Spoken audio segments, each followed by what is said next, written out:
Bienvenidos a nuestro programa de debate diario, aquí como siempre en K30 Televisión.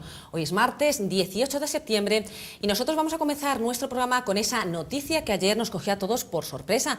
Les estamos hablando de la dimisión de Esperanza Aguirre, que deja todos sus cargos públicos. Los motivos que alude son debido a su enfermedad, pero ¿ustedes creen que se esconde algo más detrás de toda esta noticia? Bien, pues también además de este tema vamos a hablar de los empresarios y emprendedores. Y es que con motivo del Día de Cooperación Europea del año 2012, José Antonio Monago ha asegurado que el Ejecutivo Autonómico tiene puestas todas sus esperanzas en los emprendedores y que ellos van a ser los que cambien las cifras del paro. Y terminaremos hablando de UPyD, y es que este fin de semana se han celebrado su asamblea anual aquí en Mérida. Ha manifestado que ya son la tercera fuerza real y también la tercera vía para los ciudadanos de la región. Bien, pues estos son los temas que les hemos preparado para el debate de análisis de esta noche y ahora, como siempre, vamos a darle la bienvenida a nuestros invitados. Hoy nos acompañan en nuestro plató Paco Ramírez, diputado regional del Partido Popular en la Asamblea de Extremadura. Muy buenas noches, Paco. Buenas noches, Cristina. Gracias por estar aquí. Y también nos acompaña José Francisco Sigüenza, coordinador territorial de UPyD en Extremadura. Buenas noches. Bien, pues buenas noches, gracias a los dos por participar en nuestro análisis. Y si os parece, vamos a comenzar por ese primer tema. Hablamos de la dimisión de Esperanza Aguirre. Dimite de sus cargos de diputada autonómica y de presidenta de la Comunidad de Madrid. ¿Por qué creéis que ha decidido dar este paso justamente ahora? Bueno, vamos, yo creo que en primer lugar hay que darle el voto de confianza, ¿no? Es decir, si ella dice que son motivos personales los que le han llevado a dimitir, bueno, pues habrá que creerle, ¿no? Creo que es una cosa que hay que respetar y que no tampoco podemos ir más allá. ¿No te ha parecido un poco raro esta noticia, que a todos eso nos ha sorprendido, ¿no? Hombre, yo, aparte de poder decir que efectivamente hay que respetar su decisión, uno ya puede entrar a hacer unas valoraciones o ir un poquito más allá, ¿no? Creo que a lo mejor puede haberse visto influida, pues bueno, pues por la situación actual que está pasando en la política nacional y luego en concreto su partido, ¿no? Yo, vamos, no me considero un experto en política nacional, pero, hombre, hay algunos hechos puntuales, como el caso de Bolinaga, o quizás la actuación que tiene la línea de política económica que está marcando el gobierno, pues que quizás a lo mejor le puedan haber influido a la hora de decir, bueno, mira, pues yo me voy a desmarcar, aparte además, bueno, por mi enfermedad necesito o quiero estar más cerca de los míos, ¿no?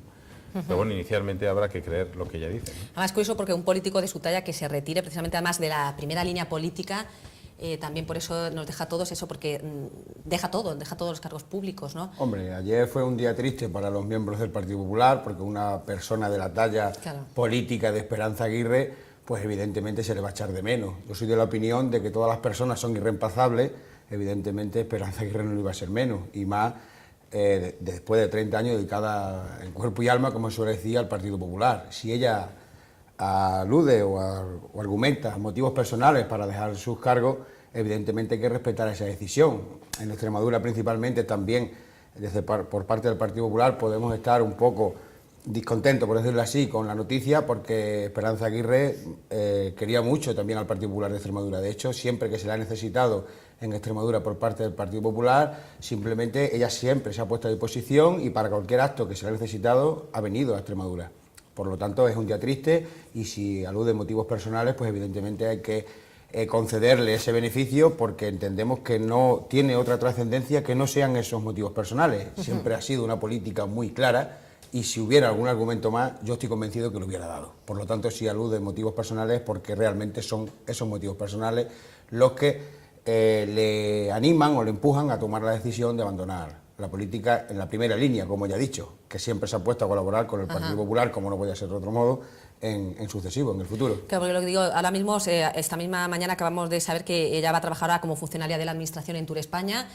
Esos son los primeros pasos que da, no sabemos cómo puede evolucionar, ¿no? No sabemos realmente si esta decisión que ha tomado va a ser tan tajante o dentro de unos años puede volver un poco a estar ahí, ¿no? Directamente en Bueno, una cosa es lo que es la vida política y otra es la vida funcionarial o la vida laboral de Esperanza Aguirre. Son dos cuestiones diferentes. Una cosa es la vida política, sus cargos políticos, que ha quedado claro que los deja, y que pasa a la actividad laboral. La actividad laboral, evidentemente, ella pertenece al cuerpo de funcionarios de turismo del Estado, Actúa España, y por lo tanto ella ha pedido su reingreso voluntario y va a colaborar, supongo, en el desarrollo de lo que es el Ministerio, en este caso de Industria, donde se inserta turismo, de la mejor manera posible, como cualquier funcionario que exista ya de carrera en ese ministerio. De hecho, el propio ministro de Industria, José Manuel Soria, ha dicho que el propio ministerio cuenta con profesionales altamente cualificados para desarrollar esa labor,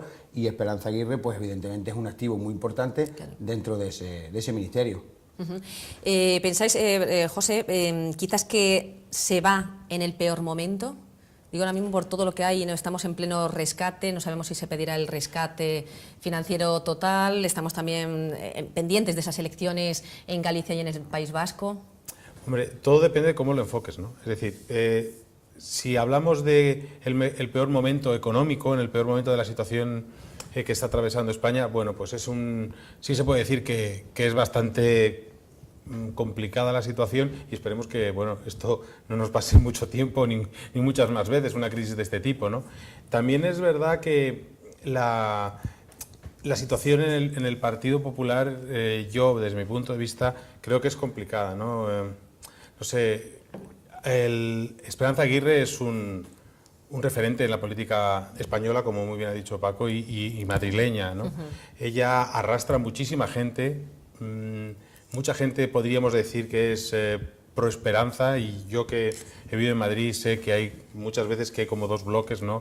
El bloque de Esperanza Aguirre, el bloque de Gallardón, y yo creo que no tanto es lo complicado la situación económica que hay, porque yo creo que Madrid, bueno, quieras que no, es una potencia dentro de las regiones españolas, sino la situación que puede dejar en el PP a nivel nacional. Es decir, ahora hay que reemplazar ese hueco enorme que deja, y luego también... claro, porque el peso era evidente, el peso de Esperanza Aguirre era evidente en el partido. Y hay que tener en cuenta, bueno, o podríamos tener en cuenta, vamos a ver, la cantidad de seguidores que a lo mejor ahora pueden dejar de estar cerca de las posiciones del Partido Popular porque ella ya no esté, ¿no? Porque, bueno, ella tenía unas políticas muy claras, es decir, ella siempre se ha calificado como una persona liberal en lo político y en lo económico, y entonces, bueno, ahora la línea que se está llevando no es tan, digamos, tan liberal, ¿no? Desde mi punto de vista, claro. ¿Paco? Bueno, lo que siempre se ha calificado a Esperanza Aguirre como política liberal, en el Partido Popular la política liberal se ha practicado desde siempre. Por tanto, yo entiendo que en ese sentido, aun cuando pueda echársele de menos a Esperanza Aguirre, porque como decía antes es un activo del Partido Popular, no es menos cierto que existen equipos que han trabajado con Esperanza Aguirre que están perfectamente preparados y capacitados para asumir el gobierno de la Comunidad de Madrid. Otra cuestión diferente será cómo se organice el partido en la Comunidad de Madrid. Yo entiendo que hay que respetar al propio partido, a la propia estructura del partido de la Comunidad de Madrid, que son soberanos junto con la dirección nacional, quien tienen que enderezar el partido, reestructurar las bases en virtud de esta baja importante que sufre el Partido Popular, pero entiendo que no es necesario que todos los madrileños sufran el cambio o el cese de la dimisión de Esperanza Aguirre, por la sencilla razón de que considero que el Partido Popular cuenta con gente preparada, con gente formada, y ahora lo que se producirá será un debate sosegado dentro del partido, dentro de las estructuras provinciales y autonómicas, porque coinciden en este caso provinciales y autonómicos en la Comunidad de Madrid, con la Junta Directiva Nacional, que será quien son los encargados de velar porque se renueven las estructuras de ese partido. Yo lo que me refería era un poco que, es decir, hay una serie de políticas que se están haciendo a nivel nacional que yo creo que sí que van un poco en contra de ese pensamiento liberal que, que muchos militantes del Partido Popular siguen, ¿no? Es decir, aquí ha habido una subida de impuestos, ha habido una subida del IVA y ha habido una serie de promesas, vamos a decirlo así, que, bueno, por las circunstancias que sean, no se han llevado a cabo. Es decir, en el momento en que Esperanza Aguirre faltará ese referente de yo no estoy de acuerdo con una subida de impuestos, yo no creo en una subida del IVA, que ella representaba muy bien, ¿no? Y es poquito ahí a donde yo me voy. Evidentemente no va a haber un vacío de poder, eso, porque las estructuras propias de los partidos, y además un partido, yo sé, tan consolidado como el Partido Popular, pues lo solventará de la mejor manera, ¿no? Sí, que ella representaba ese papel alternativo quizás a la política que estaba haciendo Mariano Rajoy. Era, un poco nunca mejor dicho, la esperanza punto del Partido Popular en cuanto a políticas liberales, yo creo. Sí, que ponía ese punto y aparte y ella ponía su propia... Claro. Ese distanciamiento era obvio desde hace tiempo con Yo entiendo que el debate en cualquier estructura de partido es bueno, es fundamental, pero bueno, yo entiendo que también la mayoría del partido es quien decide. En todo, yo también soy consciente que yo entiendo que todos los militantes del Partido Popular, incluso todos los cargos públicos, no nos gusta evidentemente que se suba el IVA, no nos gusta que se suban los impuestos, pero cuando no hay otra alternativa posible para financiar el estado del bienestar, si no queremos que muera, pues entonces evidentemente todos los ciudadanos hay que explicar bien esas medidas, porque claro, parece que a nosotros los cargos del Partido Popular nos levantamos todas las mañanas pensando que lo que queremos es recortar y subir impuestos. Y realmente no es así, realmente nuestro programa electoral era claro, las personas, los ciudadanos nos han votado, nos han dado su confianza para 4 años y yo entiendo que es en 4 años donde tenemos que valorar la gestión del Partido Popular. Evidentemente ahora la situación está como está, la situación es difícil, entonces pues claro, lo que decía anteriormente, para financiar esas estructuras del estado de bienestar, aparte de los ajustes necesarios del propio sistema del estado de bienestar para que sea de calidad y eficiente y funcione, aparte de esos ajustes es necesario también financiarlo. Entonces, pues claro, yo entiendo también que los cargos públicos del Partido Popular no les guste estas medidas, algunos lo acertarán en el espacio público con mayor o con menor acierto, pero todos tenemos el convencimiento de que son medidas absolutamente necesarias. Bueno, ¿Había alternativas a esa subida del IVA? Bueno, en el mismo Partido Popular las había. Esperanza Aguirre era una de las personas que con más ahínco decía que efectivamente había otro tipo de política más allá de la subida del IVA y la subida de los impuestos. De hecho, vamos, estoy tirando un poco de memoria, pero ella creo recordar que dijo claramente que ella pretendía no oponer esa subida de impuestos en la comunidad, ¿no? Entonces, eso dentro del Partido Popular, y bueno, ya fuera de él, y en concreto lo que yo aquí represento un poco, que es Unión, Progreso y Democracia, desde luego consideramos que hay muchas otras maneras de enfrentarse a la crisis, ¿no? Bueno, no sé si ahora es cuestión de entrar en ello, pero lo que sí que es importante es hacer un Estado fuerte, un Estado que no despilfarre. Efectivamente, necesitamos tener dinero para, como ha dicho Paco, para poder sostener el estado del bienestar, pero se puede recortar de muchos lugares, ¿no? Nosotros abogamos por una devolución de las competencias en sanidad y en educación al Estado central, con todo el ahorro que eso supone.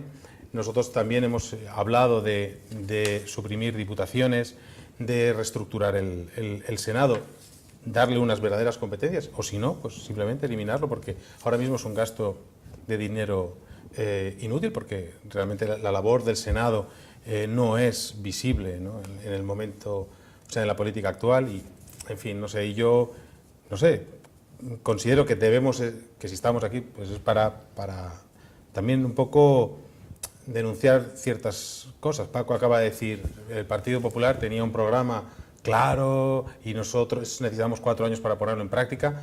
Pues hombre, yo considero que es verdad, ¿no? Le han dado la confianza, pero lo que ponía en el programa del Partido Popular no es lo que no se está haciendo ahora, y yo creo que evidentemente a lo mejor dentro de 4 años se consigue, pero las recetas que nos dieron no eran esas, ¿no? Bueno, esa es mi opinión. Sí, Jorge. Paco, bueno, sí. Sí. No, es que voy a leer algunas reacciones de diferentes partidos políticos. Si quieres contestar un poco lo que ha dicho José. Sí, bueno, yo entiendo que las recetas económicas que dio el Partido Popular para salir de la crisis respondían a una foto fija en el traspaso de poderes que por parte del anterior gobierno socialista se dijo que había. Si contamos con un 6,5%, por ejemplo, de déficit para afrontar la crisis con esa variable, y luego resulta que el déficit del Estado asciende al 8,5%, resulta que la deuda que nos ofrece el gobierno socialista es una sobre el papel y la realidad es otra muy diferente, pues evidentemente hay que buscar alternativas y hay que buscar fórmulas que permitan superar esta situación. O sea, cuando se produjo el traspaso de poderes, el Partido Popular no se encontró con lo que le dijeron que había.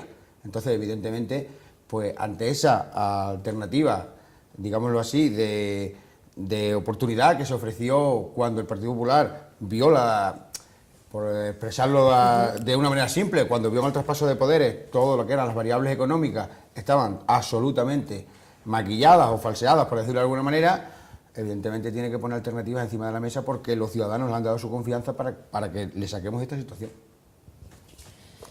Bien, volviendo al tema de Esperanza Aguirre, voy a leer algunas reacciones de diferentes grupos políticos. Por ejemplo, Izquierda Unida ha pedido la convocatoria de elecciones anticipadas. Dice que ahora con su dimisión trastoca la voluntad de los madrileños. UPyD, por ejemplo, no ha compartido, vosotros no compartís lo que es la petición de elecciones anticipadas. CiU, por ejemplo, dice que no siente ninguna simpatía política hacia la presidenta madrileña y ha admitido que no le extrañaría que su dimisión tuviese motivaciones políticas relacionadas con su pugna con Mariano Rajoy. El PNV dice que la trayectoria política de Aguirre no se ha caracterizado por facilitar los consensos, ya que ha contribuido a crispar y a tensar más a la sociedad por sus declaraciones, a veces de extrema derecha.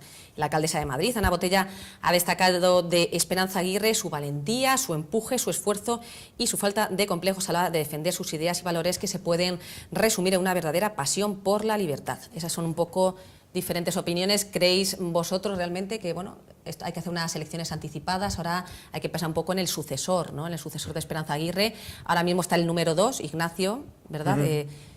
No sé ahora mismo si Mariano Rajoy parece que no hay muy buenas relaciones con este número 2.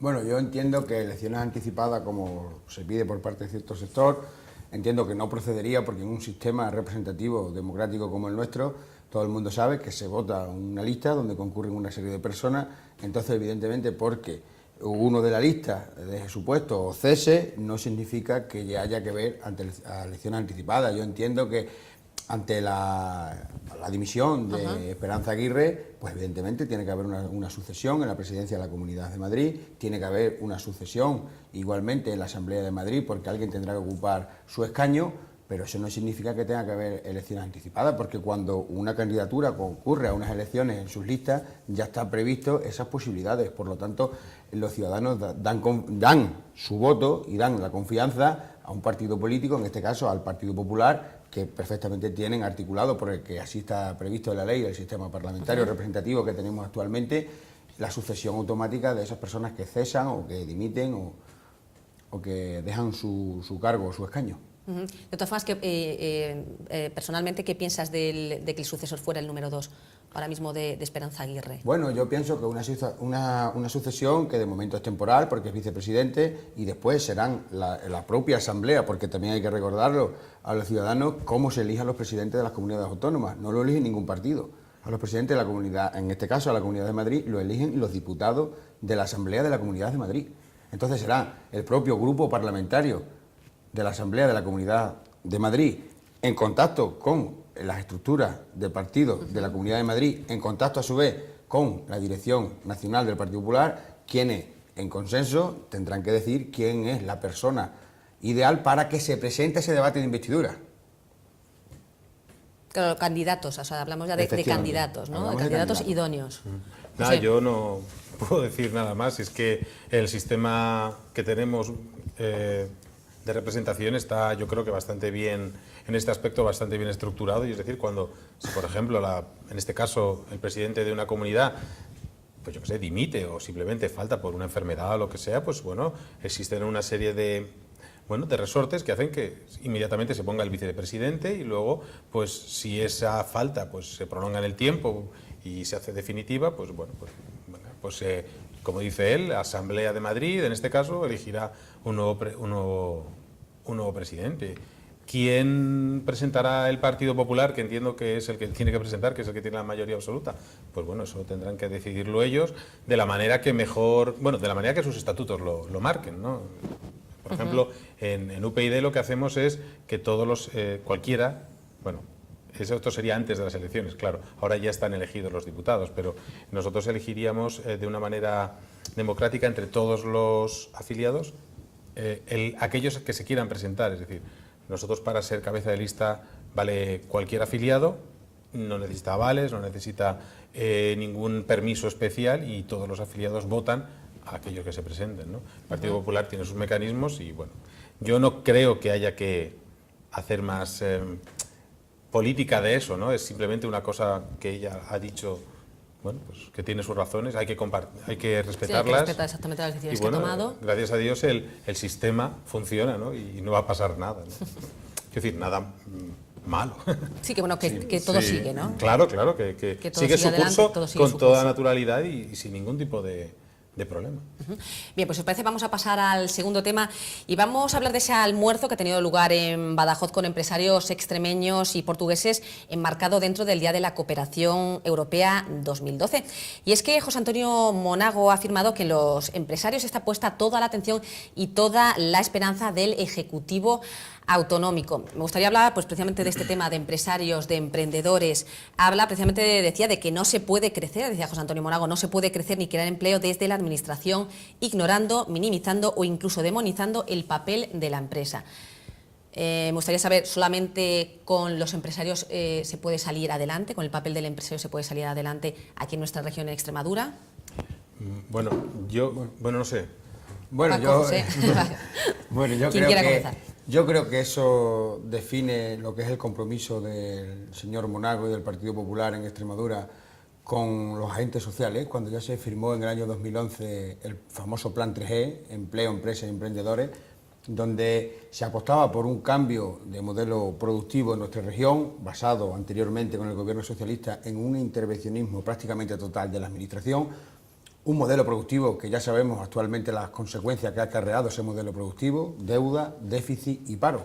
Entonces hay que cambiar ese modelo productivo. Eso fue una promesa y un compromiso del gobierno de José Antonio Monago con todos los agentes sociales, con empresarios, con sindicatos, plasmado en octubre, como decía, de 2011, en el famoso Plan 3E, y en ese plan se apuesta evidentemente por el emprendimiento, se apuesta por la empresa como motor y reactivación de la economía, de la situación en la que nos encontramos, porque claro, la empresa pequeña, mediana, que es la estructura que tenemos en esta región, es la única generadora que puede crear empleo, porque desde el Partido Popular, el gobierno de José Antonio Monago, lo que viene diciendo es que no se puede crear puestos de trabajo por Real Decreto, porque son puestos de trabajo ficticios. Eso es pan para hoy y hambre para mañana, en el sentido de que por sí solo el sistema productivo regional no se sustentaría, dependería de los ingresos que tuviera la administración para crear los diferentes puestos de trabajo. Por lo tanto, es muy interesante esa apuesta, y siempre que tiene ocasión, yo así se lo escucho al presidente José Antonio Monago, el decir que el gobierno va a acompañar y que va a tomar medidas y que apuesta enormemente por la empresa y por el emprendimiento como motor de la economía, porque evidentemente es la primera fuente de generación de empleo. José, ¿piensas que solamente podemos tirar del sector privado, de la empresa, ahora mismo? Vamos a ver, yo creo que acaba de decir el presidente que tiene los ojos puestos en los empresarios, ¿no? Y yo creo que puedo decir que los empresarios también tienen puestos los ojos en Monago y en el gobierno del Partido Popular.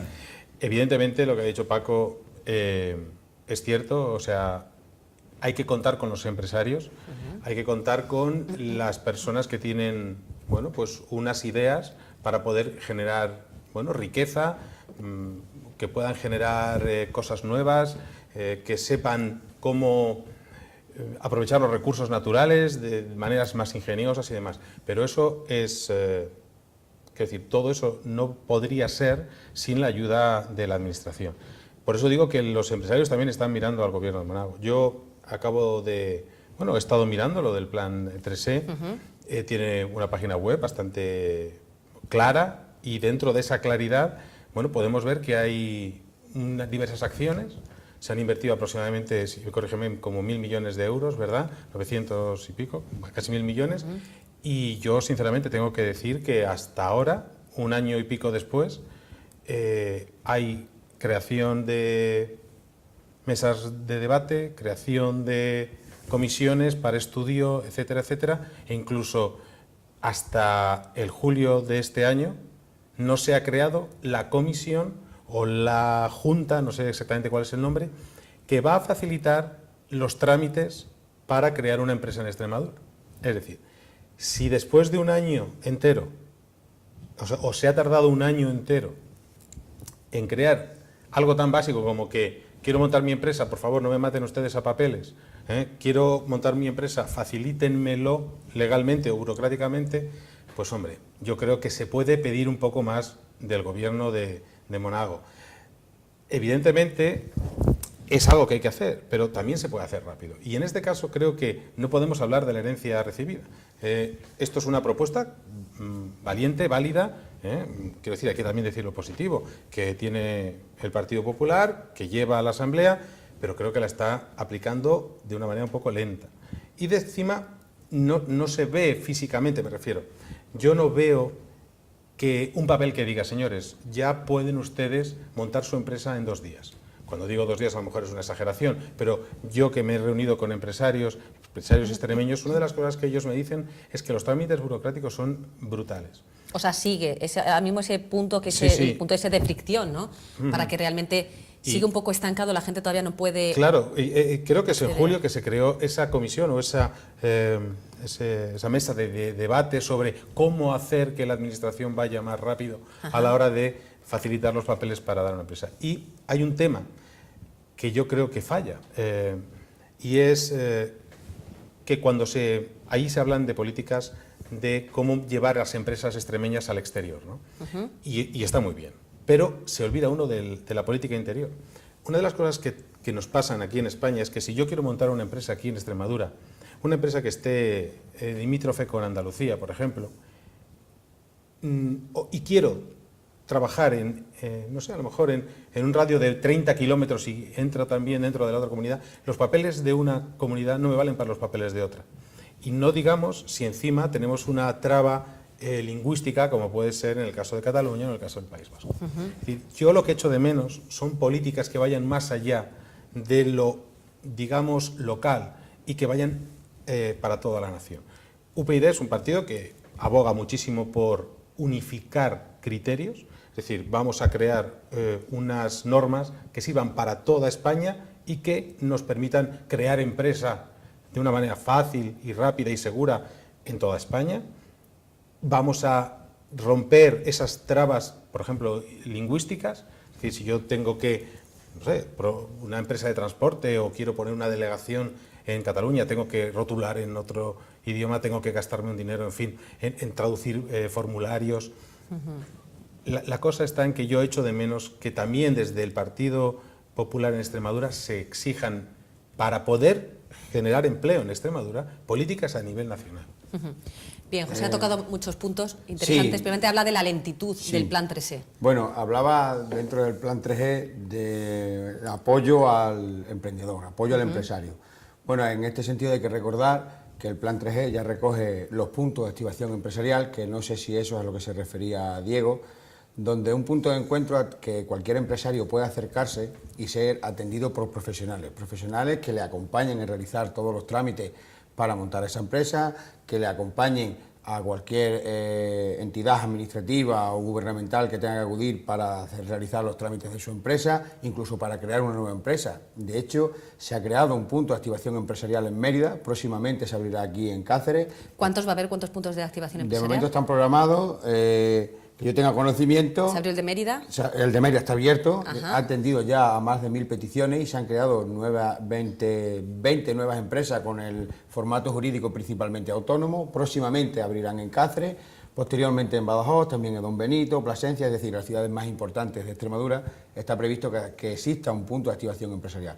Evidentemente eso lleva tiempo porque lleva la formación de las personas que deben atender a ese punto de activación empresarial, pero yo entiendo que también existen muchos programas del Plan 3E que se han puesto en marcha y quizá la sociedad no los conozca abiertamente, pero del mundo empresarial sí es cierto que sí los conoce, porque evidentemente por las necesidades financieras del sector, pues sí que se pone en contacto con el Gobierno de Extremadura a través de la Sociedad Avante, donde se han hecho muchos programas de financiación, como cuando se creó la Sociedad de Capital Riesgo por parte del Gobierno de Extremadura, para que aliviara en un poco, la medida de lo posible, los problemas financieros de algunas empresas. También podemos hablar dentro del programa ese Plan 3E de apoyo a emprendedores, las escuelas, talleres de empleo, también una serie de programas que se contienen en el Plan 3E que se han puesto en marcha, se han presentado las solicitudes por parte de nuevos proyectos o proyectos consolidados para que se genere empleo en la región, pero evidentemente se estudian esas solicitudes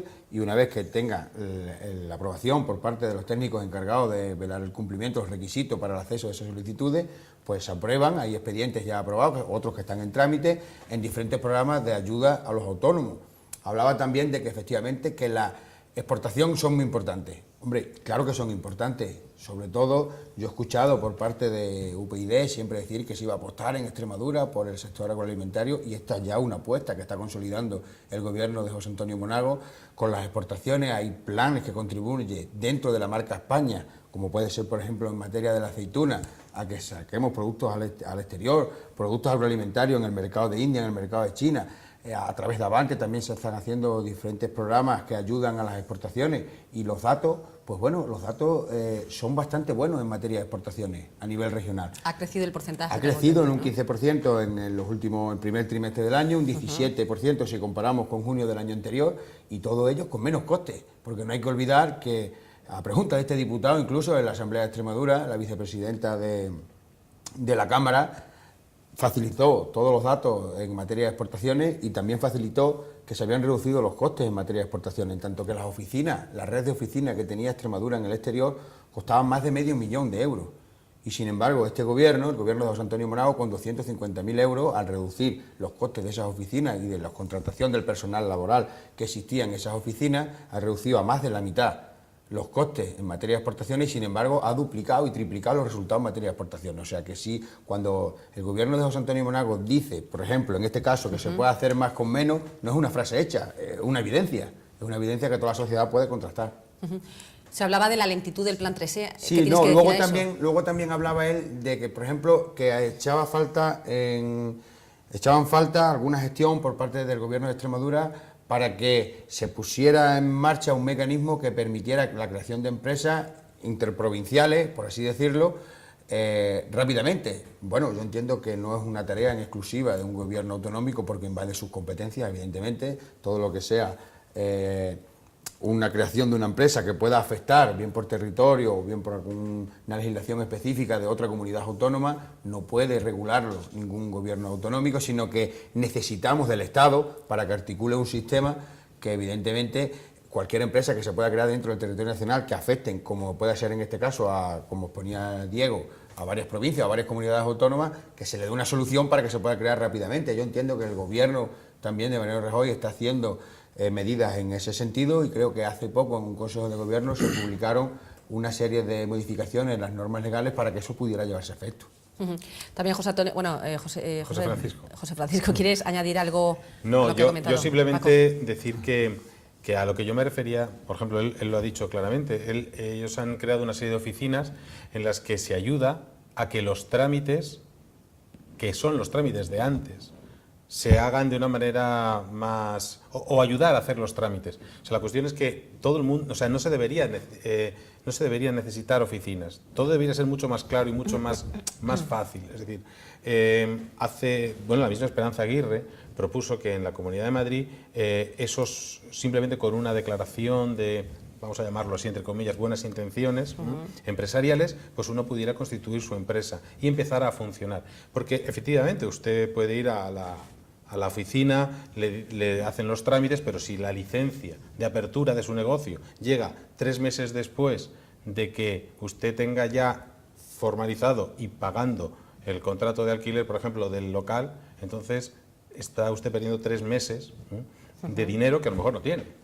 ¿Vale? Entonces, la cosa, yo iba un poco más por ahí. Va más por el tema de simplificar los trámites, no claro. Que te ayuden a sacar adelante un negocio, sino simplificación de trámites. ¿Qué sabemos de la simplificación de los trámites? El punto de activación empresarial no es solamente ayudar a crear una empresa, es que es información completa, es decir, financiación, programas de ayuda.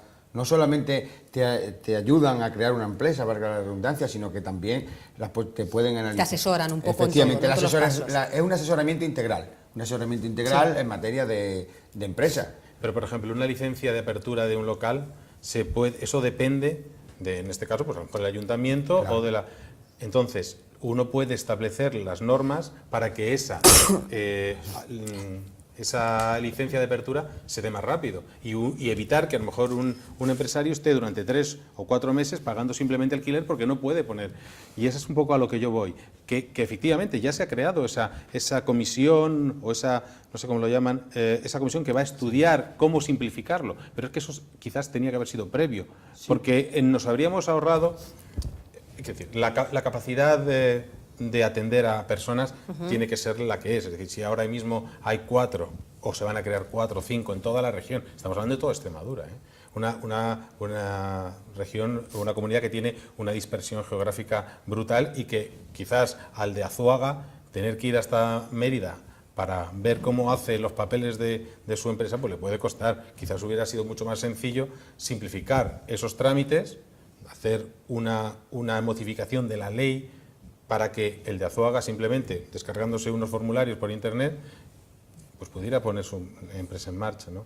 Yo es un poco la crítica que hago y evidentemente todo esto que estamos hablando viene al hecho, primero, que decíamos, es decir, evidentemente los empresarios están mirando fijamente al gobierno de Monago porque evidentemente de él, o sea, él tiene muchos elementos en las manos, ¿eh? O sea, que yo no quiero hacer crítica por crítica, quiero decir que a mí me parece bien que se hagan puntos de atención, que se creen distintas líneas de ayuda, que se fomente la exportación, ¿no? Y porque yo me voy a creer los datos que me está diciendo, si se ha subido un 15% de las exportaciones, pues fantástico, ¿no? Pero creo que hay líneas muy básicas que se están desatendiendo. ¿Qué sabemos, Paco, del número de empresarios que hay aquí en la región? ¿En cuánto ha crecido el número de autónomos? ¿Cómo un poco va evolucionando? Bueno, en principio los datos son negativos porque las empresas, evidentemente, igual que el mercado laboral, los últimos datos que tenemos son datos negativos, no lo podría decir ahora el número exacto, pero son datos negativos porque evidentemente la situación, principalmente la asfixia financiera que sufren las empresas, pues están abocando a muchas al cierre, a otras que presenten regulación de empleo, y de ahí todas las medidas y todo el apoyo por parte del gobierno, cuando en sus declaraciones públicas dice que entiende a esas personas que arriesgan su dinero de su familia, incluso porque tienen una idea, ponerla en práctica, emprender y generar empleo. Él entiende que eso es duro porque igual a veces esa idea no funciona o el proyecto no funciona por determinadas características o cuestiones ajenas que quizás sería muy complicado analizar aquí, ¿no? Y entonces pues él lo entiende, y él entiende que la administración debe apoyar y debe estar siempre detrás respaldando a esas ideas, a esas personas emprendedoras, a esas personas innovadoras, pero tampoco, por ejemplo, en materia escolar, en educación, el currículum sí es cierto que también se ha implementado como un punto también de ese plan 3G, de que el currículum de los alumnos se cuente o se contabilice una asignatura como el emprendimiento, para que se fomente en Extremadura el emprendimiento, porque tradicionalmente tampoco no es una sociedad donde se hayan creado empresas muy rápidamente, ha sido una evolución sostenida en el tiempo y por lo tanto esa cultura del emprendimiento no está de más que ya en la propia educación se inserte. Hay que inculcarla ya efectivamente, desde joven, ¿no? Porque realmente aquí cultura de emprendimiento poca, ¿no? Bueno, vamos, yo tampoco quiero decir... Yo no quiero tampoco ser muy negativo, pero es verdad que bueno, Extremadura la capacidad de crear empresas e industria pues no es la más puntera en toda España, ¿no?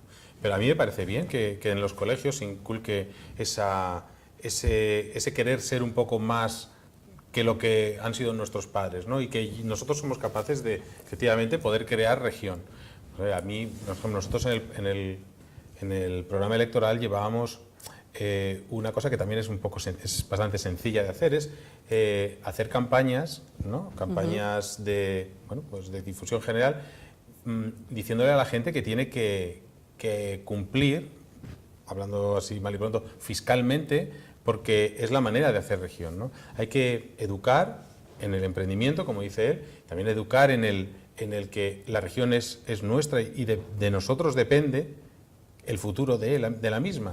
Tenemos que pagar nuestros impuestos, en todo el tema fiscal, ¿no? Porque, bueno, creo que Paco estará conmigo, que es uno de los puntos que hay que atacar, ¿no? En Extremadura y en toda España. Se ha firmado ya un convenio el gobierno regional con la ministra, en este caso de Empleo, para evidentemente corregir el fraude fiscal y corregir la negativa situación que produce el fraude en materia fiscal. De todas formas, Paco, ¿no piensas que las cifras del paro en la región muestran el fracaso de la reforma laboral?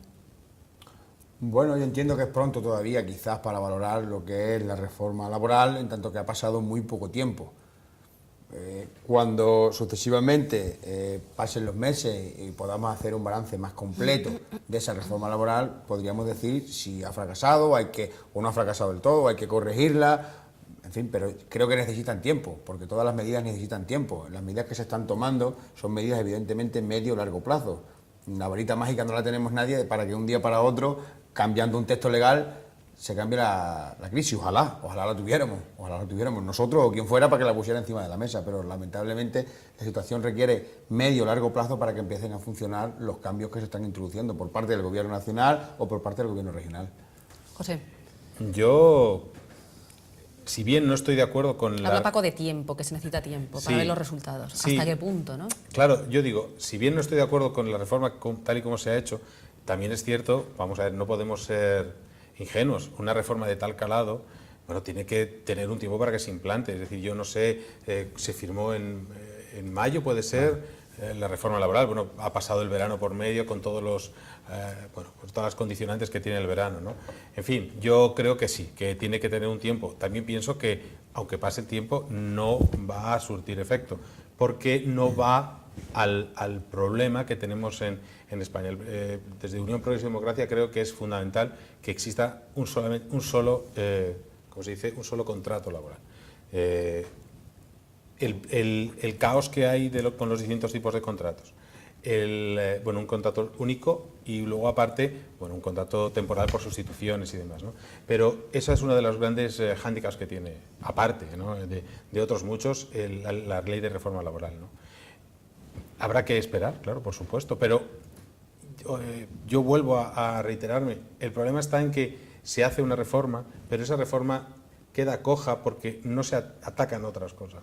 Desde mi punto de vista, y creo que desde Europa, lo que se está pidiendo a España intensamente es una reforma del Estado autonómico. Es decir, nosotros tenemos un Estado autonómico que pierde agua, y cuando digo agua digo dinero, de una manera escandalosa.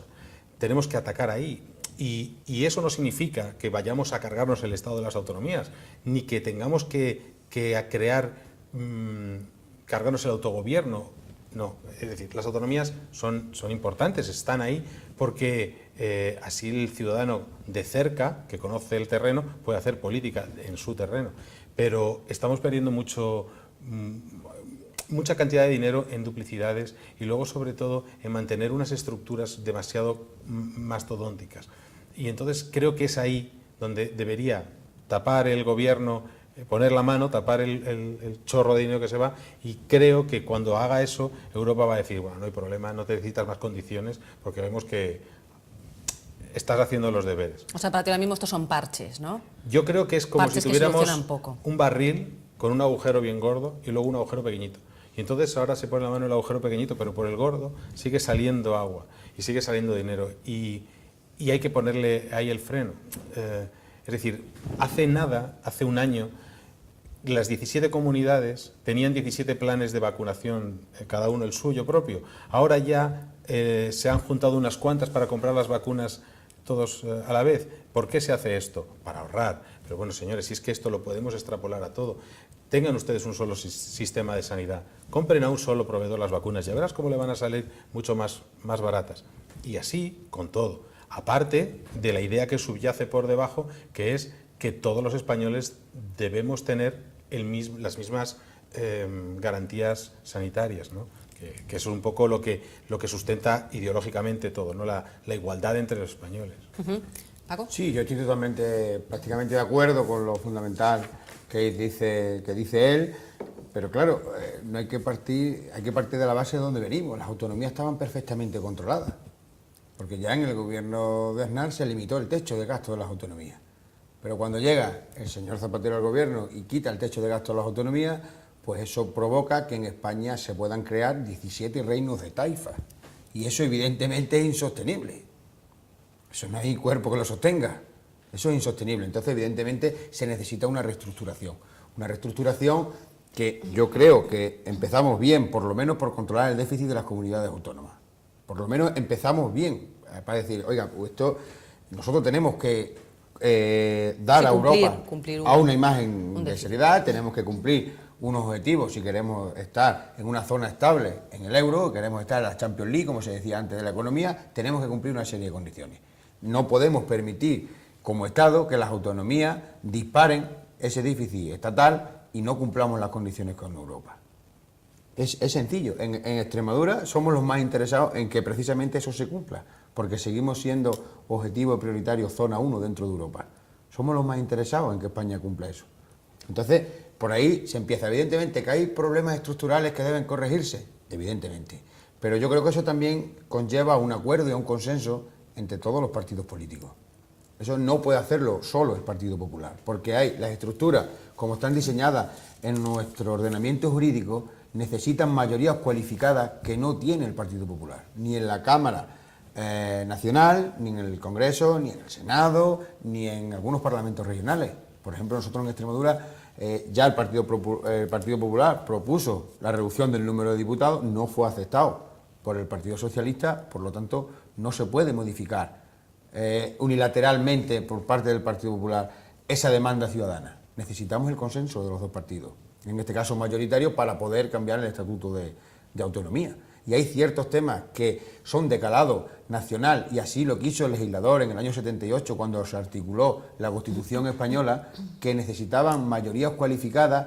¿Para qué? Para que todos, o entre todos, como se llegó a ese consenso, pues que entre todos, o casi todos, podamos modificar ese consenso.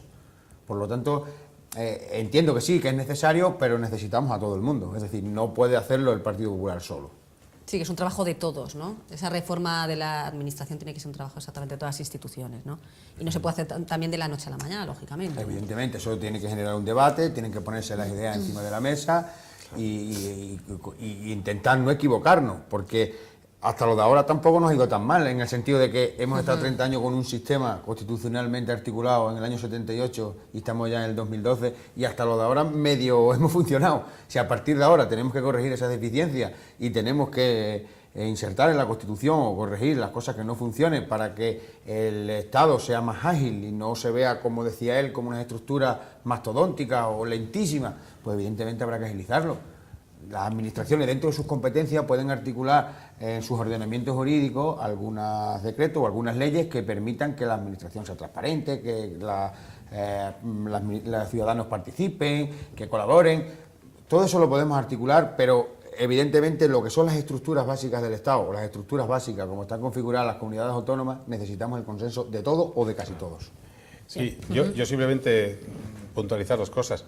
Evidentemente, llevamos desde el 78 con una estructura, pero no siempre ha sido así. Es decir, ha habido un proceso de transferencia de competencias a las autonomías que nos ha llevado a esta situación. No sabemos cómo estaríamos si desde el primer momento, desde el 78, todas las comunidades hubieran tenido todas las transferencias y hubiéramos dilatado durante 30 años una situación como la de ahora, ¿no? Entonces, vamos a ver, si las autonomías o la estructura está desde entonces, pero no la situación actual. La situación actual está desde hace relativamente poco tiempo. Y luego otra cosa, estoy completamente de acuerdo en que las reformas de calado se hagan con una mayoría cualificada.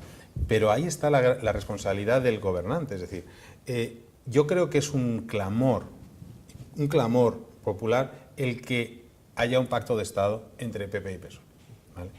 Yo, ahí, entre PP y PSOE, quiero decir, a lo mejor UPyD con sus 5 diputados, poco podría decir, ¿no? Pero lo que dice UPyD es eso, que tiene que haber un pacto de Estado, porque una situación de crisis como la actual necesita una medida igualmente fuerte y poderosa, ¿no? Necesitamos cambiar la situación, que se junten ambos partidos, porque además se ha demostrado que cuando se juntan, la labor que hacen es muy buena. Y vamos al caso del País Vasco. El País Vasco se creó un hito, se creó un gobierno de PP y PSOE con un objetivo muy claro, que era acabar con ETA. Yo tengo mis dudas que se haya acabado con ETA. Personalmente, que a lo mejor soy muy escéptico después de todos los años que ha habido de terrorismo. Pero se ha conseguido algo realmente bueno. Una situación en el País Vasco como la que nunca se había dado. Y un compromiso por parte de ETA, pues bueno, en fin, de que es un alto definitivo de los... Pues esa es la prueba clara de que se puede conseguir. Y yo he hecho en falta, pues eso, un un gobernante, que venga Rajoy y nos diga, señores, vamos a hacer un pacto. Rubalcaba, siéntate aquí y vamos a hacerlo. Sí, totalmente. Qué fácil sería, ¿no? Bueno, Simplemente. yo que sé, Suárez lo consiguió. Suárez hizo los pactos de la Moncloa. Sí, todo es cuestión de, bueno, ¿no? De Bueno, hablar, decirlo, ¿no? Diálogo y decirlo. claro. Bueno, yo entiendo que Sí. el gobierno de Rajoy y aquí en Extremadura el gobierno de José Antonio Monago apelan al diálogo y al consenso todos los días, tienden el brazo a la oposición todos los días, pero si ya el señor Rubalcaba y el señor Fernández Vara, a priori cuando se le tienden las manos para el diálogo y para el pacto, dicen nos tendrán enfrente y haremos una oposición destructiva que no constructiva, es un diálogo de sordos. Pero Es es que imposible, porque para que haya acuerdo, diálogo y consenso, tienen que querer las dos partes, no solamente una. Os doy un minuto y pasamos al último tema. Bueno, no, yo simplemente digo, es que ahí también las formas influyen. Si yo le digo, en el caso, por ejemplo, a Vara, voy a reducir el número de diputados, no le estoy diciendo, ¿qué te parece? Vamos a hablar sobre reformar la ley electoral. Te estoy dando una cosa hecha. Y seguramente, por motivos electorales o por imagen, Vara diga que no. Yo lo que creo que sería bueno sería decir, señores, vamos a sentarnos a hablar a puerta cerrada y luego lo que saquemos es cosa de todos. Esa es la cuestión. Bien, pues vamos a pasar ya al último tema de esta noche, de nuestro debate de análisis, y vamos a hablar pues ahora de UPyD. Y es que este fin de semana se ha celebrado la asamblea anual precisamente en Mérida. Hemos tenido a José Francisco Sigüénzales, coordinador territorial de UPyD en Extremadura, para que nos cuente un poco, ¿no?, cómo habéis vivido esta asamblea, un poco qué objetivos que habéis hecho, ¿no?, un poco en esta asamblea. Te tengo que puntualizar una cosilla. Sí. Nosotros en UPyD tenemos estas asambleas. Ajá. Es una asamblea territorial de todos los afiliados de la comunidad, pero no es anual, es decir, se puede hacer tantas y cuantas veces el Consejo Territorial considere oportuno. Ajá, vale. Entonces, creo que los estatutos dicen que mínimo hay que hacer 2 al año, y nada, bueno, en esta ocasión, después de las últimas elecciones al Consejo Territorial de junio, pues bueno, considerábamos que era necesario, después de haber pues dejado que pase el verano y habernos organizado un poco, explicarle a los afiliados cuáles eran primero nuestra situación general, ¿no?, económica, de afiliados y demás, y luego un poco cuáles eran nuestras líneas de actuación. Y sobre todo, pedirles opinión y pedirles que participaran en una serie de proyectos que nosotros habíamos hecho.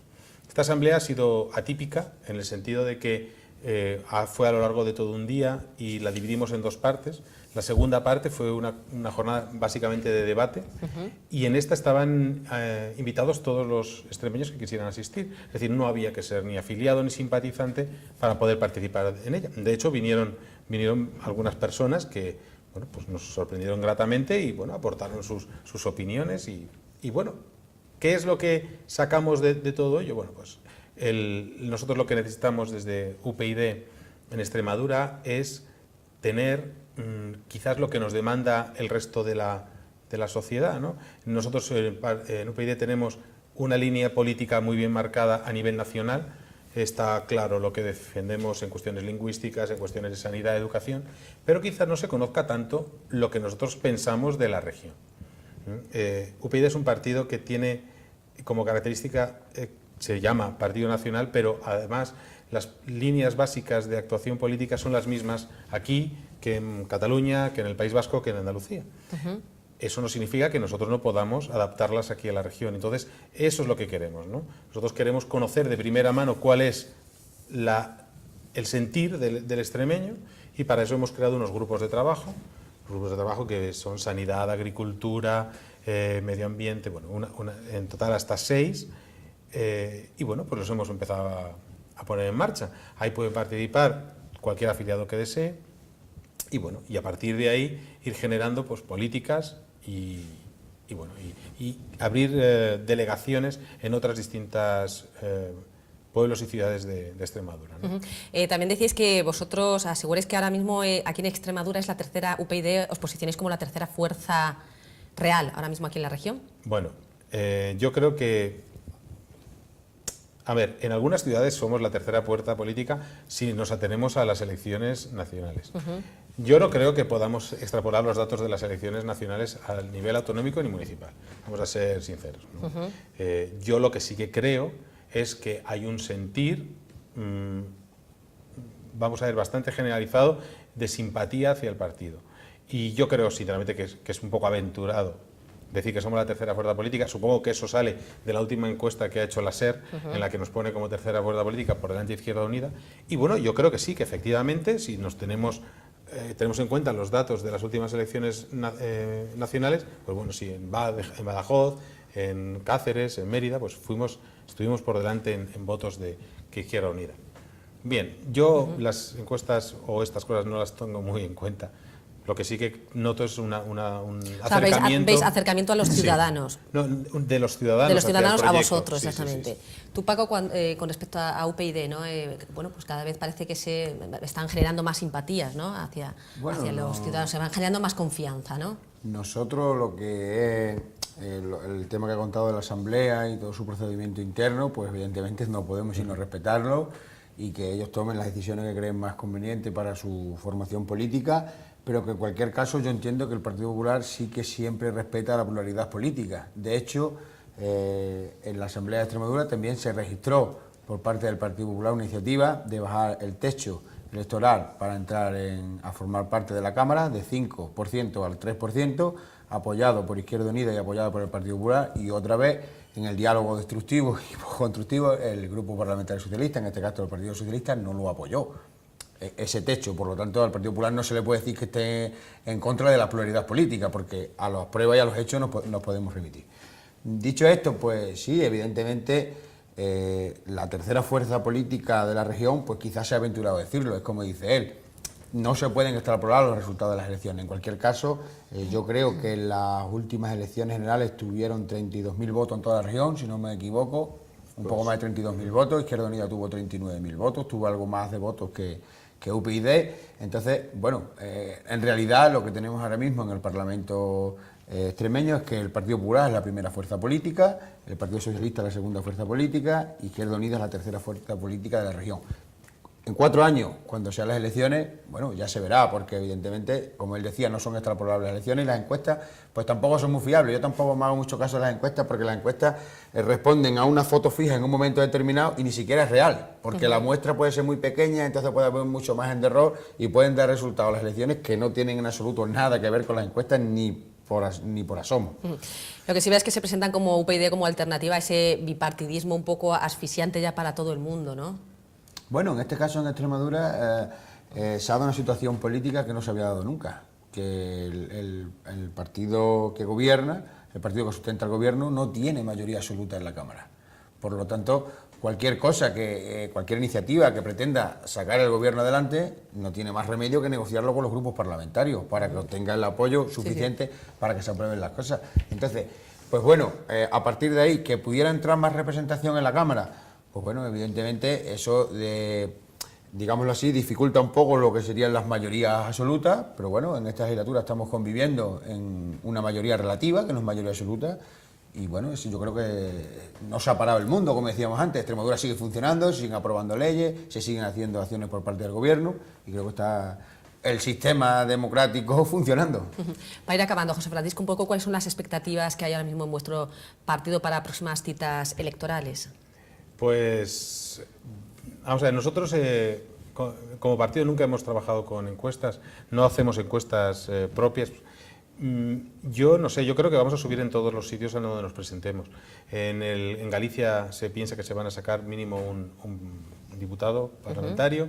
Yo no sé, quizás en el País Vasco no lo sé, porque la situación es realmente extraña. Yo creo que por lo menos mantendremos el que tenemos, si no se aumentan, y creo que en general va a subir. Es un partido que va a subir porque huye de ciertas radicalidades y luego aparte, bueno, quizás, bueno, lo digo yo, no quiero decir que esto sea excluyente, pero es un partido en el que reina bastante el sentido común. Y yo, si me permites, decir una puntualización. Sí. El problema del bipartidismo ahora en España es que estos dos partidos, PP y PSOE, en acuerdo o en desacuerdo, al final consiguen que todas las iniciativas que van encaminadas a que haya más participación se tumben. Es decir, él ha dicho perfectamente que se propuso una bajada de diputados y de tanto por ciento.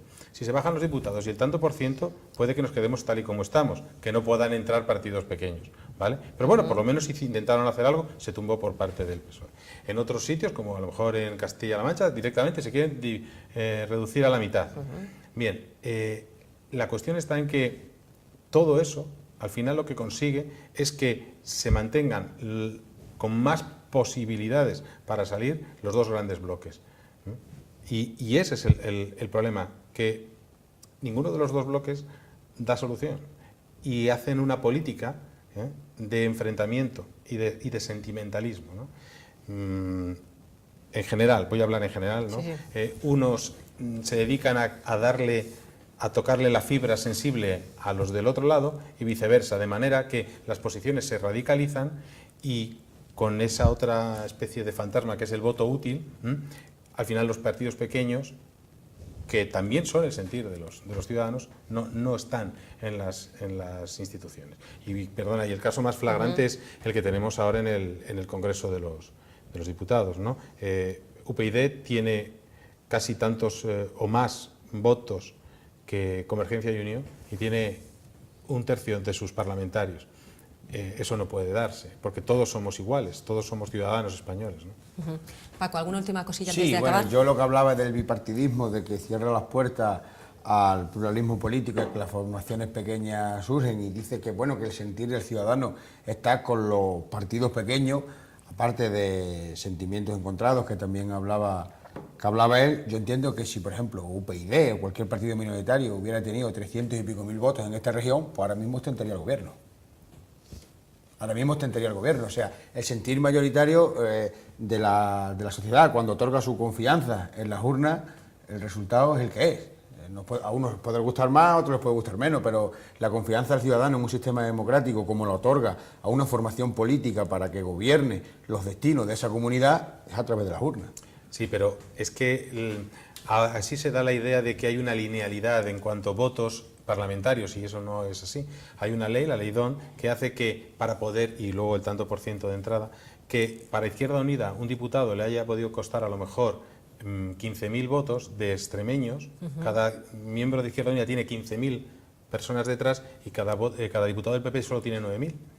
¿Por qué? Porque esa ley prima al que tiene más votos. Y es ahí donde los partidos mayoritarios no quieren entrar. Es decir, sería muy fácil, cambiemos la ley DON. Solamente cambiémosla porque ya no se dan las circunstancias que se daban en el 78, en el que había un miedo a que hubiese un montón de partidos políticos dentro del Parlamento. Ahora ya no estamos tantos. Venga, cambiémosla. Bien. Pues lo siento, tenemos que finalizar. Así que nada, muchísimas gracias Paco Ramírez, gracias también a ti José Francisco Sigüenza por haber estado aquí con nosotros, y a ustedes, bueno, pues como todos los días emplazarles mañana de nuevo a otro debate, a otro análisis aquí de la actualidad política y económica. No falten mañana a las 10 de la noche. Nos vemos.